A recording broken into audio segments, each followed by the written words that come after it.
अहानबा मक्तदा सलाई story channel की महूत संजदुना Carolina खाइदेमना इकुकनोना खुरुमजरी ngasisu channel asina nungairaba phunga wari ama miyamgidamakta puduna lakjari wari asibu ibirakpana Omita Sapam hojik wari si haujaraklage mayam puna taminarasi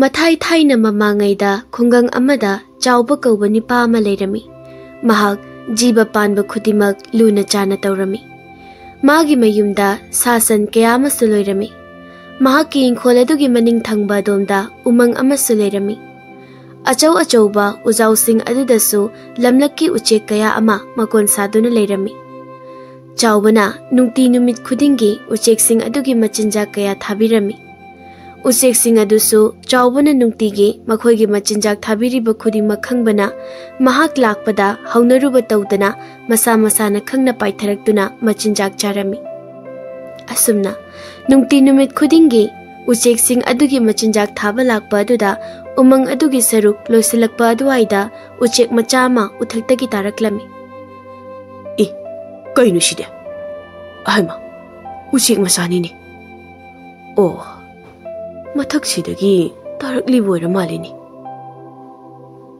asi haiduna uchek machadu lokhatpiduna uthakta kakhatuna thangat pirami aduga amu uthaktagi kumtharaktuna chatlagi haina tawrakpaga magi mamangda ngasai mana thangatlamba uchek macha adu mapi adugi masana amada tongladuna magi mamangda paitharaktuna he nupa nahakna nungti numit khudingi umang asida laktuna umang asida leiriba sa uchek singi machinjak thabadagi sa uchek khudimak ngasidi mapung marei pharaduna yamna phajare nahakna sa uchekpu luna chana tawbase aihakna peli aduna ngasidi aina nangi nafamda karigumba potsak ama pige asi haiduna korigi khujai ama puthoraktuna chawbada piraklami masigi korigi khujai ase achamba khujai nate thoku haibada thokpa khujai ni aduga khujai asina karigumba mangkiba thoklabadi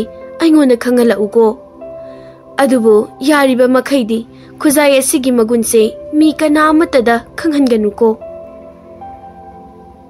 chawbasu uchek adubu achamba uchek na te khangladuna uchek adubu khoiramjaduna pirakliba khujai adu lauraduna mayum tamna lakle mayum yaubaga magi nupida pau adu tamning mankhibana mahakki nupi thababu kaurai hai nupi namu karai da leibage adu bajala ni masiba chawbagi nupi thabado ingkholdagi insang napi khara hiklambani magi nupa chawbana mabu kauribado tabadagi insang hapliba polang adu pairaduna sumanglomda lai ho karino ngasaidagi sorga hondagai kawiribadubo hai nupi she yengune aina puraklibase kari manbage e korigi khujaiduna kaidaugadoriba nate adubu kaya pidana leiraklibanoba hajiki singzara phauba konadri aduga mana korigi khujai ga lerakladana aidine pelaba nupa nangi se isa yaudi haiduna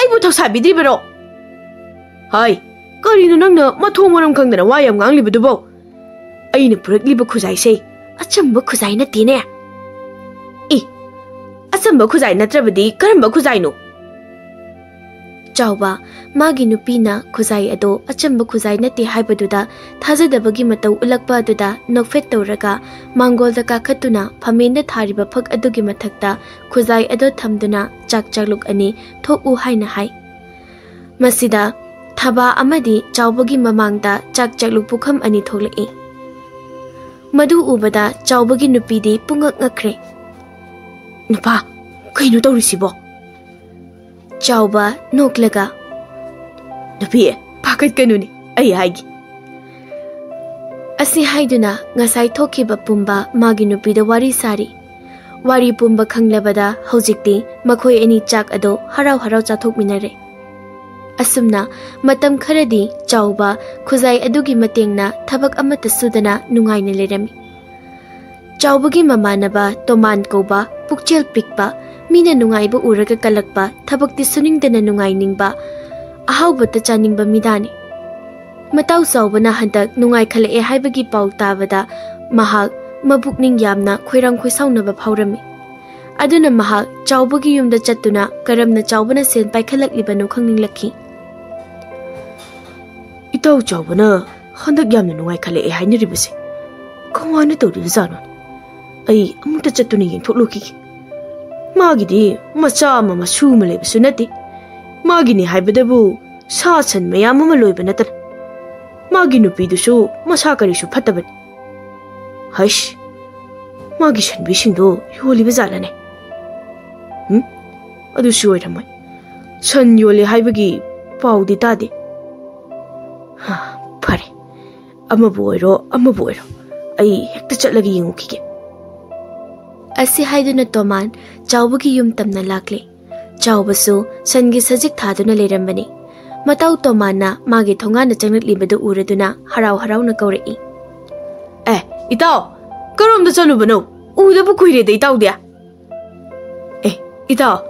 itaw gi sida chumna lakpane atai thoidokpa chatlude ihe adudi lawo itaw se morasi da pham chak charaga hankhro ko itaw nangdi yamna nungai khramal nongmata nataw ai ma leiwi haiba phawba ningsing biraktre ne ko karai dagi itaw sima onthokpa aigi thau mayam sida hakta chathorakpa sangdabagini ha handakti nataw su khara kom sidagi de itaw hoidaga dum lakladabani da hoini itaw khara su khuithorokpa pai haidi yumda sum leisin base phattabani ni ko itaw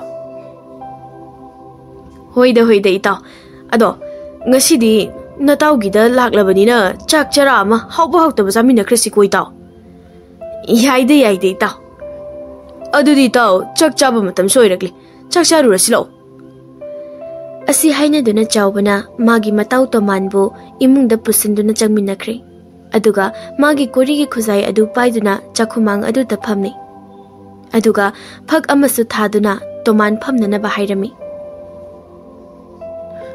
phaksida phamtharase aduga chakchana na batawrisi taw tomana itaw karino chakhum sidadi chak thongi bagi mami samata tadi aduga chak charisi hairisibu itaw kharisu khalunu da asi hairiga magi manakta leiriba korigi khujai aduda mathen lukoi yauba chak chaluk ani tho o haiduna nan thabada makhui ani ge mamangda mathen lukoi yauba chak chaluk ani thorei madu ubada to mandi ngakpana loikre korigi khujai adusu apamba phaure mamit kuptaba makhai khujai adudu yengduna leiringai matau chawbana itaw ngasigi maten sibu karam tawge toman ikhangkhangna ha itaw hawi itaw haiduna ipa pakhatpa matauda chak adu chakhom chawna kit namsili asumna chak chaba tukladuna makhoi ani mangolda ngai hak amuk hangsik langduna phamli asidasu kongkwa sasi haiduna korigi khujai aduda nanduna kongkwa thoku haiduna haibadagi kongkwa matab ani thorei adu ubada toman madi khujai adu pambada lori karamna khujai asibu magi oigani khanbada kwa kaidu chani haiba phawba kaukre mahaksu ngahak leiramlaga chatlage haiduna chatkre mabukchel chamba chawbadi magi matau tomana lakpasida aduki matik harauzakibani adumakna karisu singnaba leitana magi thoku haibada thoiba korigi khujai asibu uhalibani somda tomandi karam tawri mayum yorabasu chawbagi yumda lehuriba khujai adu pambana loire magi nupida wafam pumba tamlare mana bachakta minai haibaduni tomangi nupita thotsu toman gumna wadana nungai ningbi migi nungai bu uraga kalakpi midani aduna tomana hairiba wasingduna mahaksu korigi khujai ado aduki matik pamlami aduga amuksu magi nupada asumna hairi ngai ko nupa sumdaurasi ta chawbado aikhoida chak chara ama chaminasi hairuro aduga magi khujai du supuru aikhoi nupida amukta yengansi hairamu adugi matung tabadi ai tawragi nupia nang tani he wakhal loksing leiba masinani ne ahal laman singna loksing leibi nupi thiu na hainaram libase ha asi haiduna makhoi ani nokminarami asumna numirasi maso hawkirami Mathangi numittani Tomando chawbagi yumda laktuna magi yumda chak chara ama chaminasi haiba laklami. Itaw, hayengse aigida chak chara ama ichanga punna akhoi mari chaminasi haigi haiduna laklibani. Sangi sangdiga hairpu yaroi ko itaw. Itaw na hairadabu karigi yaroi doribno soidana lakani itaw. Kuirene akhoi punkidabasu. Aduni itaw, kuire punkidab. Adudi itaw, aisu hallagi. Hayengdo nganna lauko. Itaw, ai chale. Hoi itaw. Asumna Tomanso mayumda halakle. Halakpagi lambida mabukjel sengdabagi haunabi phatta losing kayani mana khalibado. Shi mangaidana khangani hayend. Magi khujai se hekta lochilaga loiridara. Aigisu nungaiba mikub haibado yorokledana. Thasi do ibi apuntini. Asumna Tomana phatta losing kaya ama khallaga mayumda halakle. Chawbadi Tomange sigumba phatta losing asi khangdabanina harau yakhibani. Asumna numira simasu hokre. Nongaladuna chawbadi nungti numit khudingi tauba magi mathau adu singdusu kaidana tawrami. Adu mayamdu loireduna matau Tomangi yumda magi nupi thabaga chatlami. Tomangi yum yaurakpada Tomangi nupi tathotna chak ising loishinduna leirami. Tomande nungaiba sangsar amadani leiribadu. Mathanta mangonda phamduna mondrangka sanari potni. Aina khujai adu lahorani. Aduga nupi masak fajabi matho haigi. Khangnidana masak fajabi nupi naga chak inchanga thongladi ondo nasu hawkranida. Ahsik leminariba aigi nupi shidi masak thi isau ondo na langkre. Chawbo hoi changnak libado Tomal madi mondrang churingai da khanghudrabani. Aduna chawbana wahai khara tahoraduna. Itaw. Kanano? Ikhang na hairakpani chawba sungakna. Itaw, karino? Maphamire leitagumna mangol sida mangmangnamisibo. Adusu ayuksida. Itaw hoi ngaiba wamanduna sung uiramizanida. Somda kakhalo. Nasanupina chakaloi loirabani. Chawbagi matai manau anidusu mangola atuda kakhalakuna thariba phag atuda phamthai aduga chawbagi nupina. Tada, itadi leitabro. Lei, icheni bema, lei. Imungda leikibani, ai kauthoraki. Haina ringai tanja sida tathotsu mapalomna thorakpaga mapa chanare. Tathotna. Aima, ita yaura abro. Oida, kharabudi thengkre. Hoida. Ado ita tada imungdo ina changlasira chai sing chathokna batawrasi. Tomana nakhoi changamo cha insang thangdom itawga aigidi ngahak leirakige. Tomana magi nupido onsinduna hairakpani. Nupi dusu imungda changkre. Tomana chawbada amu onsilaktuna. Itaw ngasidi macha amamamta paisine. Itaw aidi kuire paidaba paige hairusu itaw adum paibiro. Itaw yamdawna teki tawrage chak chabada nungainabani ai lauthorokige lerumuko. Asi haiduna Toman imungda changki aduga mana chawbana thakadaba wanglayu aduda maya kanlaba hidak mana hapchilami. Aduga mapanda muthorakleduna ngasai mana maya kanlaba hidak mana hapchinkhiba aduna chawbada pisilai. Aduga mana amu. Itaw ngahaktaga phamungko ai imungdagi athongba injang khara lauthokigi. Chawbana marak thatladuna. Itaw imungda amu changnuragan chanabado ai puthoraklagi. Asi haiduna chawbana khaw manungdagi korigi khusai adu puthoraktuna nga thongba thoku haiduna nanthabadagi makhoi anigi mamangda nga matung ngakta yawba tengkot ama thorakle. Toman khuzai adu ubada mathamoi ado prok chakpa haibado oire. Adubu karisu khandaba sadana wanglayu do thakminakre. Adubu chawbadi hidak mana yansinba wanglayu thaksinkhibana masado hidak mana aduna makok ngawba horakle. Aduna wa ama phawba ngangba ngamdaba makai phamliba phak aduda adumak gyan mangna tumthakre. Mabuk phattaba Tomandi chawbana gyan mangkhiba aduda haraubana loirami. Khulai thuna chawbagi manakta leiriba khujai adu tap pairaga khujai aduda nanuna. Khujai nangna masak chap manaba kurigi khujai amtho.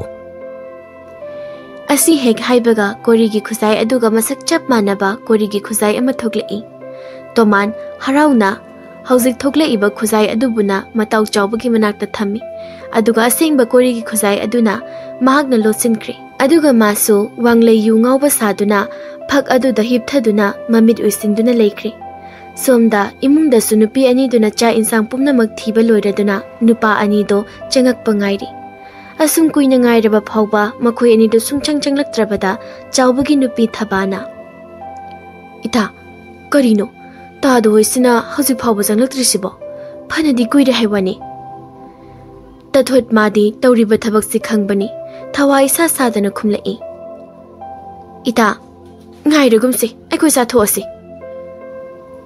ꯊꯕꯥꯅ, "ꯀꯩꯅꯣ ꯏꯇꯥ, ꯃꯣꯏ ꯆꯥꯗꯅ ꯑꯩꯈꯣꯏꯅꯤꯅ ꯀꯃꯥꯏꯅ ꯆꯥꯒꯗꯧꯔꯤꯕꯅꯣ"꯫ "ꯏꯇꯥ, ꯇꯥ ꯆꯥꯎꯕꯒꯤ ꯀꯣꯔꯤꯒꯤ ꯈꯨꯖꯥꯏ ꯍꯥꯏꯕꯗꯨꯕꯨ ꯄꯨꯔꯛꯈꯤꯕ꯭ꯔꯣ"꯫ "ꯑꯗꯨꯕꯨꯗꯤ ꯄꯨꯔꯛꯈꯤꯕꯅꯤ ꯏꯇꯥ, ꯅꯈꯣꯏ ꯇꯥꯗꯗꯤ ꯑꯗꯨꯒꯤ ꯈꯨꯖꯥꯏꯗꯣ ꯃꯁꯥꯗꯒꯤ ꯁꯨꯡꯊꯥ ꯍꯦꯛ ꯊꯥꯈꯤꯗ꯭ꯔꯕꯅꯤ"꯫ "ꯑꯗꯨꯅꯦ ꯏꯇꯥ, ꯅꯣꯏꯗꯤ ꯑꯗꯨꯒꯤ ꯈꯨꯖꯥꯏꯗꯨꯒꯤ ꯃꯄꯥꯟꯗꯒꯤ ꯌꯥꯝꯅ ꯅꯨꯡꯉꯥꯏꯈ꯭ꯔꯦ ꯍꯥꯏꯅꯦ꯫ ꯑꯗꯨꯒꯤ ꯈꯨꯖꯥꯏꯗꯨꯗꯒꯤ ꯆꯥꯛ ꯏꯟꯁꯥꯡ ꯊꯣꯛꯍꯟꯗꯨꯅ ꯃꯈꯣꯏ ꯑꯅꯤꯁꯨ ꯉꯁꯥꯏꯅ ꯆꯥꯔꯝꯂꯒꯅꯤ"꯫ "ꯍꯣꯏꯅꯦ ꯏꯇꯥ, ꯑꯩꯗꯤ ꯀꯥꯎꯕꯨ ꯀꯥꯎꯔꯨꯔꯦ꯫ ꯐꯔꯦꯁꯦ, ꯑꯩꯈꯣꯏ ꯑꯅꯤꯁꯨ ꯆꯥꯊꯣꯛꯑꯁꯤ"꯫ ꯑꯁꯤ ꯍꯥꯏꯗꯨꯅ ꯅꯨꯄꯤ ꯑꯅꯤꯗꯨꯁꯨ ꯆꯥꯛ ಚಾಥೋಕ್ರೆ꯫ ꯃꯈꯣꯏ ꯑꯅꯤꯅ ꯊꯕꯛ ꯄꯨꯝꯕ ꯂꯣꯏꯁꯤꯟꯃꯤꯟꯅꯗꯨꯅ ꯃꯄꯥꯗ ꯑꯃꯨꯛ ꯍꯪꯆꯤꯛ ꯉꯥꯏꯍꯥꯛ ꯂꯥꯡꯉꯨꯁꯤ ꯍꯥꯏꯅ ꯊꯣꯔꯛꯄꯗꯗꯤ ꯅꯨꯄꯥ ꯑꯅꯤꯗꯨ ꯐꯛ ꯃꯊꯛ ꯑꯗꯨꯗ ꯇꯨꯝꯗꯨꯅ ꯂꯩꯔꯝꯃꯤ꯫ ꯑꯅꯤ ꯑꯗꯨꯗꯤ ꯆꯨꯝꯅ ꯇꯨꯝꯃꯤꯕꯣꯏ ꯅꯤꯡꯗꯨꯅ ꯑꯗꯨꯃꯛ ꯊꯣꯔꯛꯇꯨꯅ ꯍꯤꯡꯈꯣꯜ ꯂꯣꯝꯗ ꯆꯪꯗꯨꯅ ꯎꯍꯩ ꯀꯌꯥ ꯍꯦꯛꯎꯁꯤ ꯍꯥꯏꯗꯨꯅ ꯂꯥꯛꯂꯔꯤ꯫ ꯇꯊꯣꯠꯇꯤ ꯇꯍꯧꯔꯤꯕ ꯈꯨꯗꯤꯡꯃꯛ ꯈꯪꯂꯕꯅꯤ, ꯑꯗꯨꯅ ꯌꯥꯝꯅ ꯍꯔꯥꯎꯖꯔꯝꯃꯤ ꯈꯨꯖꯥꯏ ꯑꯗꯨ ꯃꯥꯒꯤ ꯅꯨꯄꯥꯅ ꯂꯣꯠꯁꯤꯜꯂꯝꯂꯒꯅꯤ ꯈꯟꯗꯨꯅ꯫ ꯑꯁꯨꯝꯅ ꯐꯅ ꯀꯨꯏꯔꯕ ꯐꯥꯎꯕ ꯅꯨꯄꯥ ꯑꯅꯤꯃꯛ ꯑꯃꯠꯇ ꯍꯧꯒꯠꯂꯛꯇ꯭ꯔꯕ ꯑꯗꯨꯗꯗꯤ ꯅꯨꯄꯤ ꯑꯅꯤꯗꯣ ꯄꯥꯈꯠꯇꯨꯅ ꯍꯧꯗꯣꯛꯄ ꯂꯥꯛꯂꯝꯃꯤ꯫ ꯊꯕꯥꯅ ꯆꯥꯎꯕꯒꯤ ꯃꯁꯥꯗ ꯅꯣꯝꯗꯨꯅ ꯍꯧꯗꯣꯔꯛꯏ, "ꯅꯨꯄꯥ, ꯇꯥꯕ꯭ꯔꯣ? ꯁꯦ, ꯊꯦꯡꯉꯦ, ꯍꯧꯒꯠꯂꯣ, ꯌꯨꯝꯗ ꯍꯟꯅꯅꯕ ꯇꯧꯔꯁꯤ, ꯊꯦꯡꯉꯦ ꯍꯥꯏꯋꯥꯅꯤ ꯅꯪꯕꯣ"꯫ ꯆꯥꯎꯕꯁꯨ ꯃꯥꯒꯤ ꯅꯨꯄꯤꯅ ꯃꯁꯥ ꯅꯣꯝꯗꯨꯅ ꯍꯧꯗꯣꯔꯛꯄ ꯑꯗꯨꯗ ꯃꯤꯀꯞ ꯊꯣꯔꯛꯇꯨꯅ ꯃꯃꯤꯠ ꯄꯥꯡꯗꯨꯅ ꯐꯨꯛ ꯍꯧꯒꯠꯂꯛꯏ꯫ ꯆꯥꯎꯕꯅ, "ꯑꯁ, ꯑꯩꯗꯤ ꯒ꯭ꯌꯥꯟꯒ ꯑꯃꯇ ꯇꯥꯍꯧꯗ꯭ꯔꯦ"꯫ ꯊꯕꯥꯅ, "ꯅꯨꯃꯤꯠꯁꯦ ꯂꯩꯁꯤꯜꯂꯛꯀꯗꯧꯔꯦ, ꯌꯨꯝꯗ ꯁꯥ ꯁꯟ ꯃꯌꯥꯝ ꯍꯨꯟꯗꯣꯛꯑꯝꯃꯤꯕꯅꯤ, ꯀꯨꯏꯔꯦ, ꯅꯨꯄꯥ, ꯌꯨꯝꯗ ꯍꯜꯂꯁꯤ ꯂꯥꯛꯑꯣ"꯫ "ꯍꯣꯏ ꯍꯣꯏ, ꯍꯜꯂꯁꯤ"꯫ ꯑꯁꯤ ꯍꯥꯏꯗꯨꯅ ꯇꯣꯃꯥꯟꯗ ꯑꯃꯨꯛ ꯑꯣꯟꯁꯤꯜꯂꯛꯇꯨꯅ ꯃꯁꯥ ꯅꯣꯝꯗꯨꯅ ꯍꯧꯗꯣꯛꯏ, "ꯏꯇꯥꯎ, ꯏꯇꯥꯎ, ꯇꯥꯕ꯭ꯔꯣ ꯏꯇꯥꯎ? ꯅꯨꯃꯤꯠꯁꯦ ꯂꯩꯁꯤꯜꯂꯛꯂꯦ, ꯊꯦꯡꯉꯦ ꯏꯇꯥꯎ, ꯍꯧꯒꯠꯂꯣꯁꯦ, ꯇꯥꯕ꯭ꯔꯣ ꯏꯇꯥꯎ"꯫ ꯇꯨꯝꯗꯕ ꯃꯤ ꯍꯧꯗꯣꯛꯄ ꯋꯥꯏ ꯍꯥꯏꯕꯗꯨꯅꯤ ꯉꯁꯥꯏ ꯃꯈꯩ ꯇꯣꯃꯥꯟꯗꯤ ꯇꯨꯝꯁꯤꯟꯅꯗꯨꯅ ꯂꯩꯔꯤꯕꯅꯤ, ꯑꯗꯨꯅ ꯍꯧꯖꯤꯛꯁꯨ ꯆꯥꯎꯕꯅ ꯃꯁꯥ ꯅꯣꯝꯗꯨꯅ ꯍꯧꯗꯣꯛꯂꯤꯕꯗꯣ ꯇꯥꯁꯟꯅꯗꯨꯅ ꯑꯗꯨꯃꯛ ꯃꯃꯤꯠ ꯎꯏꯁꯤꯟꯗꯨꯅ ꯇꯨꯝꯂꯤ꯫ ꯇꯊꯣꯠꯅ, "ꯇꯥꯗ, ꯏꯇꯥ, ꯅꯈꯣꯏ ꯑꯅꯤ ꯊꯦꯡꯅꯅꯤ, ꯌꯨꯝꯗ ꯍꯟꯅꯅꯕ ꯇꯧꯔꯣ, ꯃꯥꯗꯤ ꯇꯨꯝꯈ꯭ꯔꯗꯤ ꯇꯨꯝꯕ ꯍꯧꯗꯣꯛꯄ ꯇꯥꯒꯟꯗꯕꯅꯤ"꯫ ꯆꯥꯎꯕꯅ ꯑꯃꯨꯛ, "ꯑꯣ ꯏꯆꯟ, ꯑꯗꯨꯒꯨꯝꯕ ꯑꯃ ꯂꯩꯕ꯭ꯔꯥ? ꯐꯔꯦ ꯐꯔꯦ, ꯑꯗꯨꯗꯤ ꯑꯩꯈꯣꯏꯁꯨ ꯌꯨꯝ ꯍꯜꯂꯒꯦꯀꯣ"꯫ ꯑꯁꯤ ꯍꯥꯏꯔꯒ ꯃꯅꯥꯛꯇ ꯇꯥꯔꯤꯕ ꯈꯨꯖꯥꯏ ꯑꯗꯨ ꯃꯥꯒꯤ ꯈꯥꯎ ꯑꯗꯨꯗ ꯍꯥꯞꯆꯤꯜꯂꯒ ꯆꯠꯈ꯭ꯔꯦ꯫ ꯉꯁꯥꯏ ꯃꯈꯩ ꯇꯨꯝꯁꯤꯟꯅꯔꯒ ꯂꯩꯔꯝꯕ ꯇꯣꯃꯥꯟꯁꯨ ꯍꯧꯖꯤꯛꯇ ꯃꯃꯤꯠ ꯅꯥꯝꯃ ꯄꯥꯡꯈꯠꯂꯛꯇꯨꯅ ꯆꯠꯈ꯭ꯔꯤꯕ ꯑꯅꯤꯗꯨꯗ ꯃꯃꯥꯏ ꯂꯩꯗꯨꯅ ꯌꯦꯡꯂꯛꯏ꯫ "ꯑꯣ, ꯀꯔꯤꯅꯣ, ꯉꯁꯥꯏ ꯃꯈꯩꯅ ꯇꯨꯝꯁꯤꯟꯅꯔꯝꯃꯒ ꯍꯧꯖꯤꯛꯅ ꯑꯃꯨꯛ ꯌꯦꯡꯍꯧꯔꯤꯕꯗꯨꯅ? ꯍꯣꯏ ꯌꯥꯔꯦ, ꯌꯦꯡꯉꯨꯔꯅꯣ꯫ ꯍꯥꯏ ꯅꯨꯄꯤ, ꯂꯥꯡꯒꯅꯨꯅꯦ, ꯇꯞꯅ ꯉꯥꯡꯉꯨꯅꯦꯍꯦ ꯅꯪꯕꯣ, ꯃꯤ ꯇꯥꯅꯤꯅꯦ, ꯄꯪꯕꯤꯁꯤꯗꯤꯕ꯫ ꯑꯗꯣ ꯅꯨꯄꯥ, ꯈꯨꯖꯥꯏ ꯍꯥꯏꯕꯗꯨꯗꯤ ꯂꯧꯕꯤꯍꯧꯔꯕ꯭ꯔꯣ? ꯑꯩꯅ ꯇꯧꯕ ꯊꯕꯛꯄꯨ ꯁꯣꯏ ꯍꯥꯏꯕ꯭ꯔꯣ ꯅꯪꯕꯣ? ꯀꯩꯅꯣ ꯅꯨꯄꯥ, ꯉꯁꯥꯏ ꯇꯥꯗꯅ ꯆꯠꯂꯝꯗꯥꯏꯗ ꯈꯨꯖꯥꯏ ꯑꯃ ꯃꯥꯒꯤ ꯈꯥꯎꯗ ꯍꯥꯞꯆꯤꯟꯈꯤꯕꯗ ꯑꯗꯨꯅ ꯀꯔꯝꯕꯅꯣ? ꯅꯠꯇꯦ, ꯑꯅꯤ ꯁꯨꯕ꯭ꯔꯣꯕ? ꯏꯍꯦ, ꯃꯁꯤꯗꯤ ꯑꯣꯟꯊꯣꯛꯅꯁꯨ ꯁꯤꯡꯗꯦꯗꯀꯣ, ꯄꯪꯉꯤ ꯍꯥꯏꯔꯗꯤ ꯁꯥꯎꯔꯛꯀꯅꯤꯅꯦ"꯫ ꯑꯁꯤ ꯍꯥꯏꯗꯨꯅ ꯉꯁꯥꯏ ꯃꯥꯅ ꯇꯧꯈꯤꯕ ꯄꯨꯝꯕ ꯃꯥꯒꯤ ꯅꯨꯄꯤꯗ ꯋꯥꯔꯤ ꯂꯤꯔꯝꯃꯤ꯫ ꯃꯁꯤꯗ ꯇꯊꯣꯠꯅ, "ꯑꯩꯃꯥ, ꯅꯨꯄꯥ, ꯅꯪꯁꯦ ꯑꯣꯟꯊꯣꯛꯅꯁꯨ ꯁꯤꯡꯈ꯭ꯔꯦꯗ"꯫ ꯑꯁꯤ ꯍꯥꯏꯗꯨꯅ ꯃꯈꯣꯏ ꯑꯅꯤ ꯅꯣꯛꯃꯤꯟꯅꯔꯤ꯫ ꯁꯣꯝꯗꯅ ꯆꯥꯎꯕ ꯑꯃꯗꯤ ꯃꯥꯒꯤ ꯅꯨꯄꯤ ꯊꯕꯥ ꯃꯌꯨꯝ ꯌꯧꯔꯛꯂꯗꯨꯅ ꯅꯨꯃꯤꯗꯥꯡ ꯋꯥꯏꯔꯝꯒꯤ ꯁꯥ ꯁꯟꯁꯤꯡ ꯑꯗꯨꯒꯤ ꯃꯆꯤꯟꯖꯥꯛ ꯄꯤꯖꯅꯕ ꯇꯧꯔꯤ꯫ ꯉꯁꯥꯏ ꯈꯥꯎ ꯃꯅꯨꯡꯗ ꯍꯥꯞꯈꯤꯕ ꯈꯨꯖꯥꯏ ꯑꯗꯨ ꯂꯧꯊꯣꯔꯛꯇꯨꯅ ꯁꯥ ꯁꯟ ꯑꯗꯨꯒꯤ ꯁꯖꯤꯛ ꯍꯥꯅꯧ ꯊꯣꯛꯎ ꯍꯥꯏꯗꯨꯅ ꯅꯥꯟꯕꯗ ꯀꯔꯤꯁꯨ ꯊꯣꯛꯂꯝꯗꯦ꯫ ꯆꯥꯎꯕ ꯉꯛꯅ, "ꯑꯦ, ꯀꯔꯤꯅꯣꯅꯦ ꯉꯁꯤꯁꯤꯕꯣ? ꯑꯩꯒꯤ ꯈꯨꯖꯥꯏ ꯑꯁꯤꯕꯨ ꯅꯍꯥꯟ ꯃꯈꯩꯒ ꯃꯥꯟꯅꯗ꯭ꯔꯤꯕꯁꯤꯕꯣ? ꯑꯁꯤ ꯍꯥꯏꯗꯨꯅ ꯑꯃꯨꯛꯀꯁꯨ ꯈꯨꯖꯥꯏ ꯑꯗꯨꯗ ꯅꯥꯟꯗꯨꯅ ꯑꯦ ꯈꯨꯖꯥꯏ ꯉꯁꯤꯒꯤ ꯁꯥ ꯁꯟ ꯃꯌꯥꯝꯁꯤꯒꯤ ꯀꯣꯟꯅꯅꯕ ꯁꯖꯤꯛ ꯍꯥꯟꯅ ꯊꯣꯛꯎꯍꯩ ꯑꯁꯨꯝꯅ ꯑꯅꯤꯔꯛ ꯑꯍꯨꯝꯂꯛ ꯅꯥꯟꯊꯔꯕꯁꯨ ꯀꯔꯤꯃꯠꯇ ꯊꯣꯛꯂꯝꯗꯦ ꯃꯁꯤꯗꯒꯤ ꯆꯥꯎꯕ ꯇꯧꯐꯝ ꯈꯪꯗꯅ ꯎꯃꯪ ꯑꯗꯣꯝꯗ ꯂꯥꯛꯂꯤ ꯎꯃꯪ ꯑꯗꯨ ꯌꯧꯔꯗꯨꯅ ꯎꯃꯪ ꯑꯗꯨꯒꯤ ꯏꯁꯣꯔ ꯑꯗꯨꯕꯨ ꯀꯧꯔꯛꯂꯤ ꯎꯃꯪ ꯑꯁꯤꯕꯨ ꯀꯣꯜꯂꯤꯕ ꯍꯦ ꯎꯆꯦꯛꯀꯤ ꯏꯁꯣꯔ ꯅꯆꯥ ꯑꯩꯍꯥꯛꯅ ꯀꯧꯔꯤꯕꯁꯦ ꯇꯥꯔꯕꯗꯤ ꯑꯃꯨꯛꯇ ꯊꯣꯛꯄꯤꯔꯛꯎ ꯆꯥꯎꯕꯅ ꯀꯧꯔꯤꯕꯗꯣ ꯏꯁꯣꯔ ꯃꯍꯥꯛꯅꯁꯨ ꯇꯥꯔꯗꯨꯅ ꯆꯥꯎꯕꯒꯤ ꯃꯃꯥꯡꯗ ꯂꯦꯞꯂꯔꯤ ꯎꯆꯦꯛ ꯑꯗꯨꯅ ꯅꯨꯄꯥ ꯀꯔꯤ ꯇꯧꯕ ꯌꯥꯎꯔꯕꯒꯦ ꯅꯪꯅ ꯑꯩꯕꯨ ꯀꯧꯔꯛꯂꯤꯕꯁꯦ ꯏꯁꯣꯔ ꯅꯁꯥꯅ ꯈꯨꯔꯨꯝꯖꯔꯤ ꯌꯥꯔꯦ ꯌꯥꯔꯦ ꯍꯧꯒꯠꯂꯣ ꯍꯧꯒꯠꯂꯣ ꯀꯔꯤ ꯇꯧꯔꯕꯒꯦ ꯅꯪꯕꯣ ꯏꯄꯥ ꯏꯕꯨꯡꯉꯣꯅ ꯅꯆꯥꯗ ꯄꯤꯕꯤꯕ ꯀꯣꯔꯤꯒꯤ ꯈꯨꯖꯥꯏ ꯑꯗꯣ ꯍꯧꯖꯤꯛ ꯑꯩꯍꯥꯛꯅ ꯅꯥꯟꯊꯗꯨꯅ ꯁꯖꯤꯛ ꯊꯣꯛꯎ ꯍꯥꯏꯕꯗ ꯀꯔꯤꯁꯨ ꯊꯣꯛꯂꯛꯇ꯭ꯔꯦ ꯑꯁꯤꯕꯨ ꯀꯔꯝ ꯇꯧꯔꯤꯕꯅꯣ ꯀꯔꯤꯅꯣꯅꯦ ꯅꯪꯅ ꯍꯥꯏꯔꯤꯕꯗꯨꯕꯣ ꯑꯩꯅ ꯄꯤꯈꯤꯕ ꯑꯗꯨꯗꯤ ꯁꯣꯏꯐꯗ꯭ꯔꯕ ꯄꯣꯠꯁꯛꯅꯤ ꯑꯅꯤꯔꯛ ꯍꯟꯅꯗꯅ ꯑꯃꯨꯛꯇꯪ ꯍꯥꯏꯕꯗ ꯑꯗꯨꯃꯛ ꯊꯣꯛꯄꯅꯤ ꯑꯗꯨꯒ ꯍꯧꯖꯤꯛ ꯅꯍꯥꯛꯅ ꯍꯥꯏꯔꯤꯕꯁꯤꯕꯨ ꯀꯔꯤꯅꯣꯅꯦ ꯑꯁꯦꯡꯕꯅꯤ ꯏꯄꯥ ꯏꯕꯨꯡꯉꯣ ꯅꯨꯡꯇꯤ ꯅꯨꯃꯤꯠ ꯈꯨꯗꯤꯡꯒꯤꯗꯤ ꯊꯣꯛꯎ ꯍꯥꯏꯕꯒ ꯑꯗꯨꯝ ꯍꯦꯛꯇ ꯊꯣꯛꯄꯅꯤ ꯉꯁꯥꯏ ꯑꯌꯨꯛ ꯐꯥꯎꯕ ꯊꯣꯛꯎ ꯍꯥꯏꯕꯗ ꯊꯣꯛꯄꯅꯤ ꯍꯧꯖꯤꯛ ꯅꯨꯃꯤꯗꯥꯡ ꯋꯥꯏꯔꯝꯁꯤꯗꯅꯤ ꯀꯔꯤꯃꯠꯇ ꯊꯣꯛꯂꯛꯇ꯭ꯔꯤꯕꯁꯦ ꯅꯪꯕꯨ ꯉꯁꯤ ꯀꯔꯥꯏꯗ ꯆꯠꯊꯣꯛꯎꯒꯦ ꯅꯪꯉꯣꯟꯗ ꯑꯗꯨꯒꯤ ꯈꯨꯖꯥꯏ ꯑꯗꯨ ꯂꯩ ꯍꯥꯏꯕꯗꯤ ꯀꯅꯥ ꯈꯪꯉꯤ ꯑꯩꯒꯤ ꯅꯨꯄꯤꯒ ꯑꯩꯒ ꯌꯥꯝ ꯂꯨꯅ ꯇꯤꯟꯅꯕ ꯏꯇꯥꯎ ꯑꯃꯒꯤ ꯌꯨꯝꯗ ꯉꯁꯥꯏ ꯑꯩꯈꯣꯏ ꯄꯨꯟꯅ ꯆꯥꯛ ꯆꯔꯥ ꯑꯃ ꯆꯥꯃꯤꯟꯅꯁꯤ ꯍꯥꯏꯗꯨꯅ ꯆꯥꯕ ꯆꯠꯆꯔꯨꯏ ꯑꯗꯨꯒ ꯏꯇꯥꯎ ꯑꯗꯨꯅꯁꯨ ꯑꯩꯒꯤ ꯊꯣꯛꯎ ꯍꯥꯏꯕꯗ ꯊꯣꯛꯄ ꯈꯨꯖꯥꯏ ꯑꯁꯤ ꯂꯩ ꯍꯥꯏꯕ ꯈꯪꯕꯅꯤ ꯉꯁꯥꯏꯁꯨ ꯃꯈꯣꯏꯗ ꯆꯠꯄꯗ ꯄꯨꯔꯒ ꯆꯠꯆꯔꯨꯏ ꯑꯗꯨꯒ ꯃꯈꯣꯏꯗꯒꯤ ꯍꯜꯂꯛꯄꯗ ꯀꯔꯤꯃꯠꯇ ꯊꯣꯛꯂꯛꯇ꯭ꯔꯤꯕꯅꯤ ꯑꯗꯨꯗꯤ ꯅꯨꯄꯥ ꯅꯪꯒꯤ ꯑꯁꯦꯡꯕ ꯈꯨꯖꯥꯏ ꯑꯗꯣ ꯅꯪꯒꯤ ꯃꯔꯨꯞꯇꯨꯅ ꯄꯥꯝꯗꯨꯅ ꯂꯧꯍꯧꯕ ꯑꯣꯏꯒꯅꯤ ꯃꯥꯒꯤ ꯃꯅꯥꯛꯇ ꯍꯥꯟꯅ ꯆꯠꯇꯨꯅ ꯄꯤꯌꯣ ꯍꯥꯏꯖꯔꯨꯆꯣ ꯑꯗꯨꯗ ꯄꯤꯔꯛꯂꯗꯤ ꯐꯔꯦ ꯀꯔꯤꯒꯨꯝꯕ ꯄꯤꯔꯛꯇ꯭ꯔꯕꯗꯤ ꯑꯩꯒꯤ ꯏꯅꯥꯛꯇ ꯑꯃꯨꯛꯀ ꯍꯟꯅ ꯂꯥꯛꯎꯀꯣ ꯆꯠꯂꯣ ꯆꯥꯎꯕꯁꯨ ꯍꯥꯏꯔꯛꯂꯤꯕ ꯋꯥꯁꯦ ꯑꯆꯨꯝꯕ ꯑꯣꯏꯒꯅꯤ ꯈꯟꯗꯨꯅ ꯏꯁꯣꯔ ꯑꯗꯨꯕꯨ ꯈꯨꯔꯨꯝꯖꯗꯨꯅ ꯃꯇꯥꯎ ꯇꯣꯃꯥꯟꯒꯤ ꯌꯨꯝꯗ ꯂꯥꯛꯂꯝꯃꯤ ꯇꯣꯃꯥꯟꯒꯤ ꯃꯇꯩ ꯃꯅꯥꯎꯗꯤ ꯀꯣꯔꯤꯒꯤ ꯈꯨꯖꯥꯏ ꯑꯗꯨ ꯄꯥꯏꯔꯒ ꯁꯅꯥ ꯂꯨꯄꯥ ꯃꯌꯥꯝ ꯑꯃ ꯊꯣꯛꯎ ꯍꯥꯏꯗꯨꯅ ꯅꯥꯟꯊꯕꯗꯒꯤ ꯊꯣꯛꯂꯛꯄ ꯁꯅꯥ ꯂꯨꯄꯥ ꯃꯌꯥꯝ ꯑꯗꯨ ꯄꯥꯏꯗꯨꯅ ꯍꯔꯥꯎꯅ ꯂꯩꯔꯝꯃꯤ ꯇꯟꯖꯥ ꯑꯁꯤꯗ ꯆꯥꯎꯕꯁꯨ ꯃꯈꯣꯏꯒꯤ ꯌꯨꯝ ꯌꯧꯁꯤꯜꯂꯛꯇꯨꯅ ꯀꯧꯔꯛꯄ ꯃꯇꯥꯡꯅꯤ ꯅꯨꯄꯥ ꯃꯄꯥꯟꯗ ꯀꯧꯔꯛꯂꯤꯕꯁꯤꯕꯨ ꯀꯅꯥ ꯑꯣꯏꯔꯤꯕꯖꯥꯠꯅꯣ ꯑꯃꯨꯛꯇ ꯊꯣꯛꯑꯒ ꯌꯦꯡꯉꯨꯒꯦꯔꯣ ꯍꯩꯁ ꯅꯨꯄꯤ ꯑꯁꯤꯗꯤ ꯏꯇꯥꯎ ꯆꯥꯎꯕ ꯅꯠꯇ꯭ꯔꯦꯅꯦ ꯃꯥꯒꯤꯁꯤ ꯈꯨꯖꯥꯏ ꯑꯁꯤ ꯑꯩꯈꯣꯏꯅ ꯂꯧꯍꯧꯔꯦ ꯍꯥꯏꯕꯁꯤ ꯈꯪꯂꯕ ꯖꯥꯠꯂꯥ ꯍꯦꯔꯥ ꯅꯨꯄꯥ ꯈꯪꯒꯦ ꯈꯪꯉꯨ ꯈꯪꯉꯣꯏꯗꯣ ꯄꯤꯈꯤꯕ ꯌꯥꯔꯣꯏꯀꯣ ꯑꯁꯨꯛ ꯌꯥꯝꯅ ꯀꯥꯟꯅꯈ꯭ꯔꯕ ꯄꯣꯠꯁꯤꯕꯨ ꯂꯥꯏꯅ ꯄꯤꯊꯣꯛꯈꯤꯕ ꯌꯥꯔꯣꯏꯀꯣ ꯊꯤꯅ ꯉꯥꯡꯉꯒ ꯇꯥꯟꯈꯤꯒꯦ ꯅꯪ ꯊꯣꯛꯂꯛꯄ ꯌꯥꯔꯣꯏꯀꯣ ꯁꯦ ꯈꯨꯖꯥꯏꯁꯦ ꯄꯥꯏꯔꯝꯃꯨ ꯑꯁꯤ ꯍꯥꯏꯗꯨꯅ ꯇꯊꯣꯠ ꯑꯣꯏꯅ ꯃꯄꯥꯟꯗ ꯊꯣꯔꯛꯂꯝꯃꯤ ꯏꯇꯥꯎ ꯀꯅꯥꯝꯇ ꯂꯩꯇꯕ꯭ꯔꯣ ꯏꯇꯥꯎ ꯑꯩꯃꯥ ꯇꯥꯗꯥ ꯀꯔꯤ ꯑꯃꯨꯛ ꯇꯧꯔꯒꯦ ꯑꯩꯈꯣꯏ ꯅꯨꯄꯥꯗꯤ ꯌꯨꯝꯗ ꯂꯩꯇꯦꯅꯦ ꯇꯥꯗꯥ ꯀꯗꯥꯏꯗ ꯆꯠꯀꯅꯤ ꯍꯥꯏꯔꯝꯒꯦ ꯈꯪꯗꯦꯕꯨ ꯇꯥꯗ ꯀꯔꯤꯃꯠꯇ ꯍꯥꯏꯔꯝꯗꯦꯅꯦ ꯑꯣ ꯑꯗꯣ ꯏꯆꯟ ꯁꯨꯝꯗꯧꯕꯅꯤ ꯑꯩꯅ ꯂꯥꯛꯂꯤꯕꯁꯦ ꯑꯩꯒꯤ ꯀꯣꯔꯤꯒꯤ ꯈꯨꯖꯥꯏ ꯑꯃ ꯉꯁꯥꯏ ꯄꯨꯔꯛꯄꯅꯤ ꯊꯣꯛꯎ ꯍꯥꯏꯕꯗ ꯊꯣꯛꯄ ꯑꯗꯨꯒꯤ ꯈꯨꯖꯥꯏꯗꯣ ꯏꯇꯥꯎꯅꯒ ꯂꯧꯁꯤꯟꯍꯧꯕ꯭ꯔꯥ ꯍꯥꯏꯗꯅ ꯍꯪꯒꯦ ꯂꯥꯛꯂꯤꯕꯅꯤ ꯍꯦꯔꯥ ꯇꯥꯗꯅ ꯉꯁꯥꯏ ꯆꯠꯂꯝꯗꯥꯏꯗ ꯇꯥꯗꯒꯤ ꯈꯥꯎꯗ ꯍꯥꯞꯆꯤꯟꯈ꯭ꯔꯤꯕꯗꯨꯅꯤ ꯑꯗꯨꯒ ꯑꯩꯈꯣꯏꯗ ꯑꯃꯨꯛ ꯕꯗꯅꯥꯝ ꯍꯦꯛꯇ ꯄꯤꯕꯤꯅꯨ ꯑꯦ ꯏꯆꯟ ꯑꯩ ꯑꯗꯨꯒꯨꯝꯕ ꯐꯠꯇꯕ ꯋꯥꯈꯜ ꯈꯟꯈꯤꯕꯗꯤ ꯂꯩꯇꯦꯀꯣ ꯆꯨꯝꯅꯇꯒꯤ ꯍꯪꯕꯅꯤ ꯇꯥꯗꯥ ꯑꯩꯈꯣꯏꯕꯨ ꯂꯩꯇꯦ ꯂꯥꯏꯔꯦ ꯍꯥꯏꯗꯅ ꯍꯦꯛꯇ ꯍꯥꯏꯔꯤ ꯈꯨꯗꯤꯡ ꯄꯛꯆꯔꯅꯤ ꯈꯟꯗꯨꯅ ꯍꯥꯏꯔꯤꯕ ꯅꯠꯇ꯭ꯔꯣ ꯇꯥꯗꯥ ꯌꯥꯔꯦ ꯌꯧꯕꯤꯔꯣ ꯑꯩꯈꯣꯏꯅ ꯐꯅ ꯂꯩꯇ꯭ꯔꯕꯁꯨ ꯑꯗꯨꯒꯨꯝꯕ ꯃꯤꯒꯤ ꯃꯄꯣꯠ ꯃꯔꯟ ꯍꯨꯔꯥꯟꯒꯗꯕ ꯅꯠꯇꯦꯅꯦ ꯑꯁꯤ ꯍꯥꯏꯔꯝꯗꯨꯅ ꯇꯊꯣꯠ ꯁꯥꯎꯁꯤꯟꯅꯗꯨꯅ ꯏꯃꯨꯡꯗ ꯆꯪꯈꯤꯔꯝꯃꯤ ꯆꯥꯎꯕꯁꯨ ꯇꯊꯣꯠꯀꯤ ꯑꯀꯟꯕ ꯋꯥꯍꯩꯁꯤꯡꯗꯨꯅ ꯏꯀꯥꯏ ꯎꯃꯪ ꯑꯗꯨꯗ ꯑꯃꯨꯛ ꯍꯟꯅ ꯂꯥꯛꯂꯗꯨꯅ ꯏꯁꯣꯔ ꯑꯗꯨꯕꯨ ꯀꯧꯔꯛꯂꯝꯃꯤ ꯏꯁꯣꯔ ꯑꯗꯨꯁꯨ ꯊꯣꯔꯛꯇꯨꯅ ꯆꯥꯎꯕꯗ ꯀꯔꯤ ꯍꯥꯏꯔꯛꯏ ꯍꯥꯏꯅ ꯍꯪꯂꯝꯃꯤ ꯆꯥꯎꯕꯅ ꯊꯣꯛꯈ꯭ꯔꯤꯕ ꯄꯨꯝꯕ ꯏꯁꯣꯔ ꯑꯗꯨꯗ ꯇꯝꯂꯝꯃꯤ ꯏꯁꯣꯔ ꯑꯗꯨꯅ ꯐꯔꯦ ꯅꯨꯄꯥ ꯃꯈꯣꯏꯅ ꯑꯗꯨꯝꯅ ꯇꯧꯔꯛꯂꯕꯗꯤ ꯁꯦ ꯍꯟꯗꯛꯀꯤ ꯈꯨꯖꯥꯏ ꯑꯁꯤꯗꯤ ꯃꯔꯣꯜ ꯊꯣꯛꯄ ꯈꯨꯖꯥꯏꯅꯤ ꯃꯁꯤ ꯄꯨꯗꯨꯅ ꯑꯃꯨꯛ ꯆꯠꯂꯣ ꯃꯁꯤꯁꯨ ꯃꯈꯣꯏ ꯄꯥꯝꯒꯅꯤ ꯀꯔꯤꯒꯨꯝꯕ ꯃꯁꯤ ꯂꯧꯍꯧꯒꯦ ꯍꯥꯏꯔꯕꯗꯤ ꯍꯥꯟꯅꯒꯤ ꯀꯣꯔꯤꯒꯤ ꯈꯨꯖꯥꯏꯗꯣ ꯄꯤꯌꯨ ꯍꯥꯏꯒꯗꯧꯕꯅꯤ ꯑꯩ ꯍꯥꯏꯖꯒꯦ ꯆꯠꯂꯣ ꯑꯁꯨꯝꯅ ꯆꯥꯎꯕꯗꯣ ꯇꯣꯃꯥꯟꯒꯤ ꯌꯨꯝꯗ ꯑꯃꯨꯛ ꯍꯟꯅ ꯂꯥꯛꯂꯝꯃꯤ Handakti Toman sumangda karigumba khara tawduna leirami. Lotpasu nanghodre aduna chawbadu nungsiba saduna harau harau na kauraklami. Haima, itaw, karomda chalubano. Somda phamsi, se, sida phamu itaw. Chawbasu momon noktuna phamthai.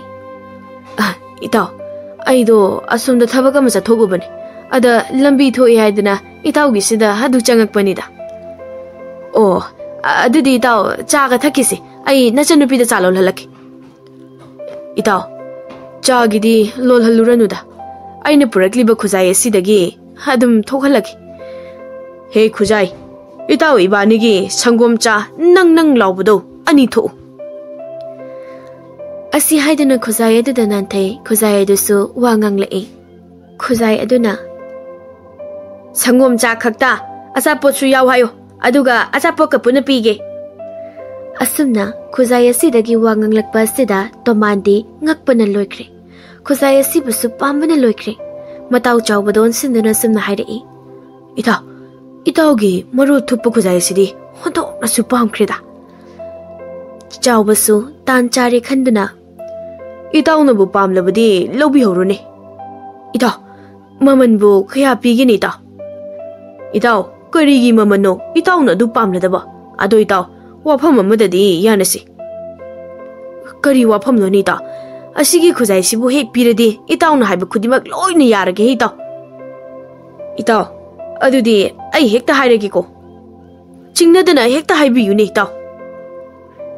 Aigi hanagi thoku haibada thokpa korigi Khujai do adumadi pithopiro itaw.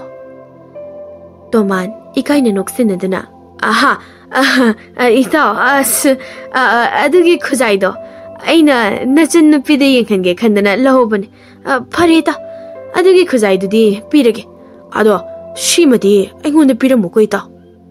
Oi hoi ado itaw matam sisu thingjilale kadai Khujai do puthopiro ai pujakhrage. Oi hoi ai amukta lauthokige. Asi hairamduna Toman imungda changduna asingba korigi Khujai adu lauthoraktuna chawbada pirakle. Chawbana Khujai adu pairaduna asingbara singdabara khangnanaba Khujai adu da nantharaga. He Khujai, itaw ibanigi sangom cha ani tho. Asi haiduna changyinglami. Handakti asingba thoku haibada thokpa Khujai adu oirambana sangom cha ani thorakle. Chawbasu ngahak leiramlaga mayumda halakle. Chawba hek hankibaga Tomana magi nupi kauraktuna marol thopa Khujai adu yenghalami. Tathoti khara sauninglami adubo marol su thokpa haibada su thokpa aduna hena phare khalami. Numidangi chak ising chananaba matam yaurakladuna Toman ga tathot kadu chakhumangda phamladuna Khujai adu da nanduna. He Khujai, chak pukhamani tho. Khujai aduna Chak pukhamani khakta hinjang su tho hayo aduga thokange. Tathona amu He Khujai, chak luk aniga injang tekot aniga tho. Khujai na Ek pukham aniga injang ga khakta ising su hayo aduga thogalake. Kari Khujai no ne siba. Ngasi ne aigi maching arang bido laktana ne soire ko ngasi. Nupi kari no chakna chak lamane ayuk su tum sinari ngai da kari mata chahudi. Insang su tho ko hairaga loire. Aduda kari sauningai lege.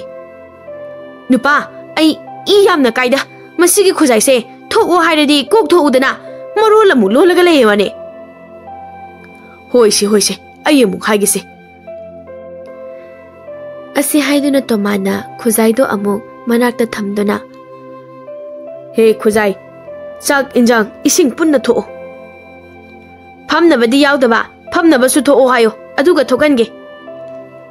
Tomana amu phamnaba su tho. Khujam di yauridro khujam su tho hayo aduga punna thokange. Tomal sauningna kari no ne ngasai suk tok ti tok tana sum khumlaga leirisibo si oidi khummona yam khummo ko nang. Asi haiduna Khujai do tappaiduna khongpakna netkhai aduga sauna yam khumninga di khummo banang pharei ni basi oidi khummo dana hojikti khummo banang. Khujai adu mapuroiba Tomana खोंपाक्ꯅ नेत्खाइखिब अदुदा तथोत साउना मागी नुपादो ओनसिलक्तुना करिनो नुपा नंबु ngawrabro ngawre ai migi maran pamluba ai pungaw ngawre itauduna aibu karini haina khalamgani suduna nungainingba ai di waja sanuo Toman hojikta gyan tarakle migi maran pamluba mahak ikai nusi yanare somdasu chawbaga thabaga korigi khujaido thoku haibada thokpa adu amuk hanna phangjabada asuki matik harauzarami asumna makhoi anidi nungaina pankhirami adubu mihau chawba toman amadi magi nupi ta thoti ngasisu migi da thabak suduna wana leilami